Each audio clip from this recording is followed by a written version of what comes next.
we are here today as a student of the Honorable Minister Louis Farrakhan, a part of his student ministry class.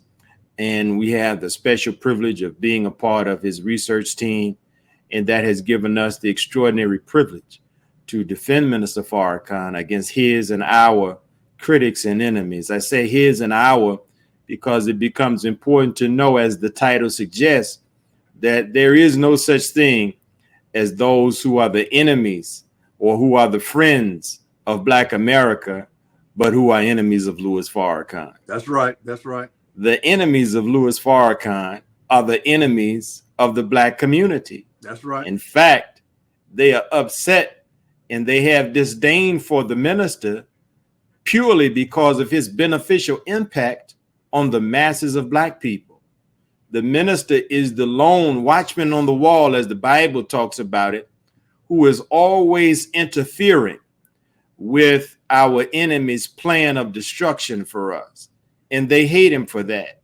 They hate him because he's able to take those whom they have destroyed and to rebuild us. Some in the audience, Minister Donnell, may be too young to remember that old 70s TV show, The $6 Billion Man. Yes, sir. Yes, sir. And there was a refrain always in it. I remember it as a child. And they would say, I think we can rebuild him. And if you look at what the Honorable Minister Louis Farrakhan has done, following in the footsteps of his teacher, the Honorable Elijah Muhammad, he has rebuilt those of us who have submitted to the wisdom of God coming through his ministry. And this creates many enemies for the minister among the Jewish community. It creates enemies for the minister among the Gentile white community. There are certain Negro leadership that don't like the minister. They're even foes and adversaries from the so-called Sunni Orthodox world of Islam. But we remain undeterred in our undying love and commitment to defend, to help, to aid, and to support the Honorable Minister Louis Farrakhan, despite what the critics have to say.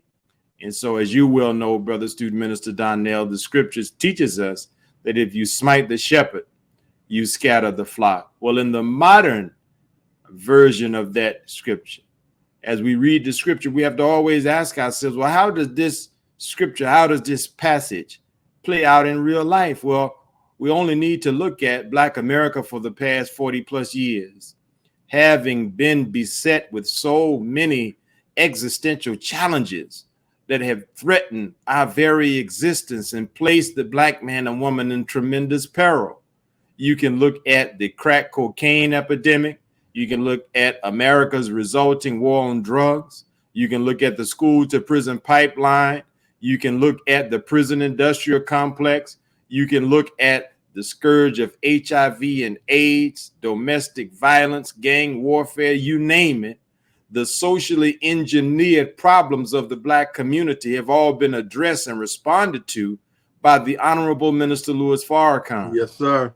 And as long as our enemies attack the minister and there is no satisfactory response, the whole of us as a people lies in jeopardy, because he's the man that is the good shepherd among us.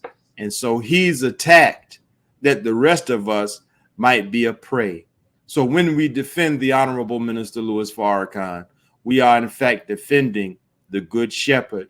And it is an act of self-preservation, because he is God's shepherd among us. There are some who claim to be shepherds, but we acknowledge only one, and that is the Honorable Minister Louis Farrakhan. And so the wise sheep will do what they can to look out for the shepherd who leads them into green pastures and is a part of God's plan to restore their soul.